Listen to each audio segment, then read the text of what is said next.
Hello, I'm Benjamin Kalmberg, the site creator of ConsciousZine.net.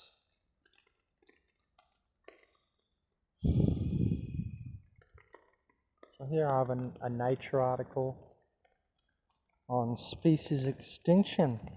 Your children will not be seeing half the species that you are seeing today. They'll be caught up in a digital, virtual reality world.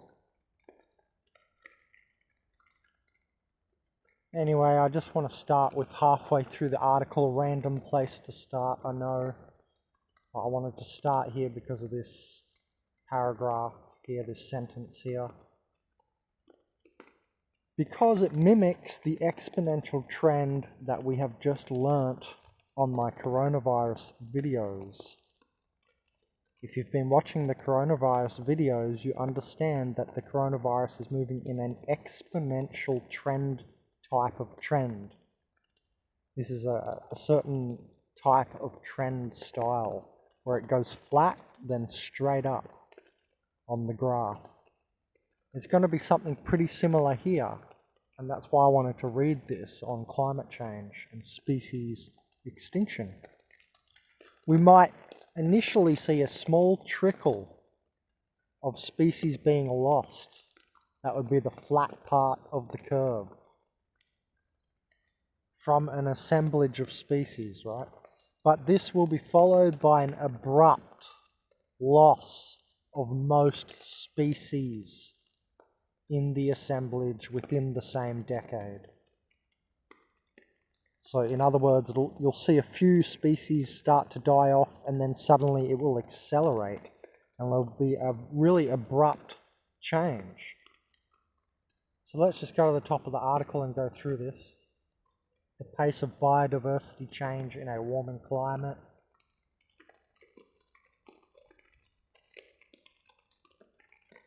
The question is, will losses in biodiversity occur all at once or be spread over time? That's the general major question here. By asking how the geographical distributions of multiple species will differ in 2100 from those today. In the 21st century, in about 80 years from now.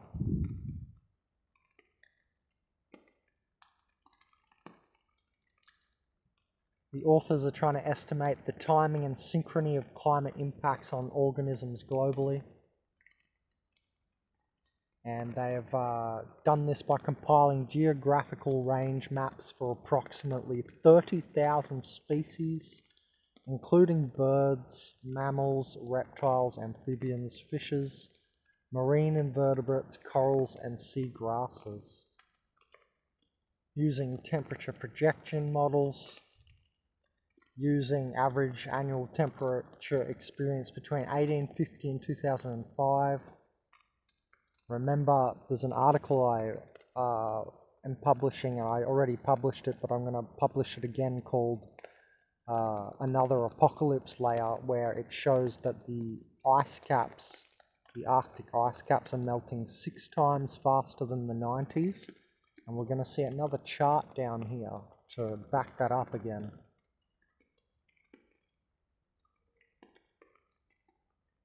And here is the chart. If we look in the bottom left corner, we can see the dates. See the bottom chart in the red. See how it's a very flat curve to very quickly going up. It's not exactly exponential, but it's fairly close. It's a super accelerative trend, and it's more than 45 degrees, and it curves up and goes faster. The acceleration is faster. So I thought this is a perfect time to make this video while you're realizing the acceleration that I've been showing on those coronavirus real-time counters, and how exponential graphs on those coronavirus real-time counter sites that I've shown you on the YouTube channels, on that Roy Labs one, are similar to this. So we can see the top left chart is very abrupt there. Species exposure goes from 0 to 100 very quickly in the same decade is the idea, in the same 2 decades there by the looks of it, or about 3 decades is going to be a real abrupt change. Anyway, let's look now and focus on the bottom left, the temperature chart, 1950 to 2100, the turn of the new century. So we can see 2010, we have to imagine 2020 on the chart there, just after the 2010 point. So we're starting to curve up. And you can see over the next 3, 4, 5, 6 decades, it's just accelerating. See how the chart curves up, it bends upward. So this is very interesting because we can see it's just an accelerating chart. Even the one on the right under low abruptness is still accelerating. It's more of a 45-degree angle on the right, but it's still going up. So now remember those charts while we read this.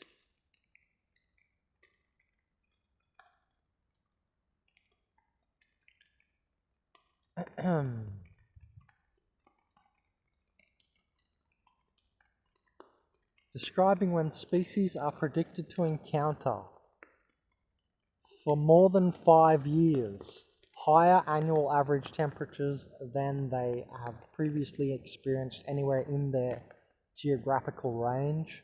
This state is called species exposure, and the authors assessed more than 30,000 terrestrial and marine species. So that's that chart there. For the majority of locations, the timing when most species in a grid are exposed occurs highly abruptly.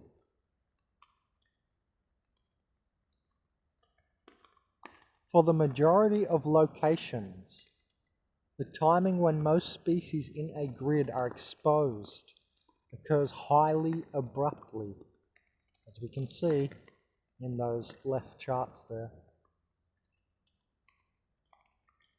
As in this example from the Amazon basin, the most diverse place on the planet. That will also be lost. Temperatures are from projection models and the predicted future. Temperatures due to climate change are from some model which depicts a scenario of high greenhouse gas emissions, which we know are increasing as, we become more and more cities and more urbanized. You only have to really look to China and all the data there, how many people are urbanizing from the country,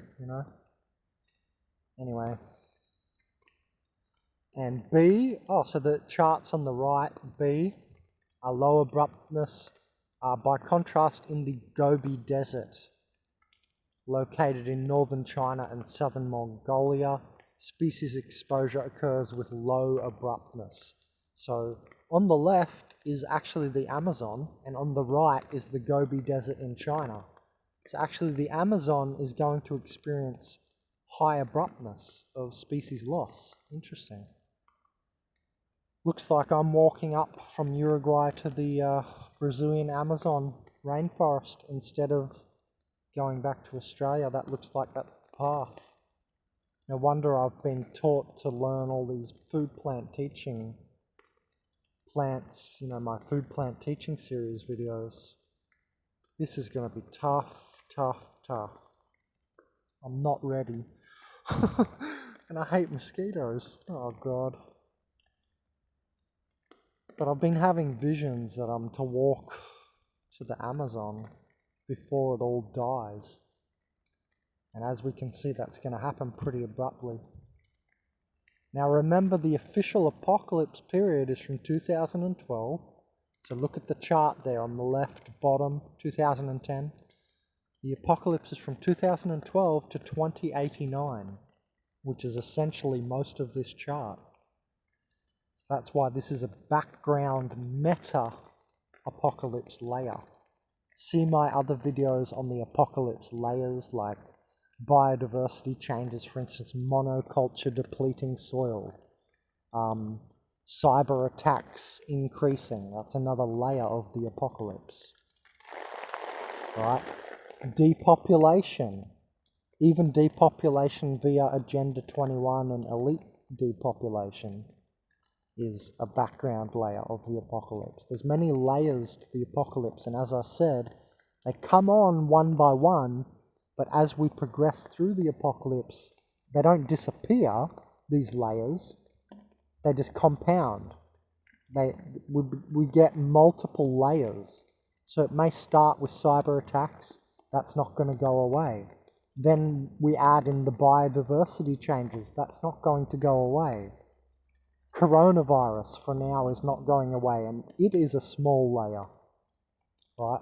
I said that coronavirus is part of the bio-alteration layer of the apocalypse. But then there's these other layers, and they're just layering over each other, not appear then disappear, you see? So the face of Earth is going to change drastically over the next century. Then there's, the system changes, like moving to electronic money and getting the mark of the beast. And I'll leave you to imagine all the other layers of the apocalypse.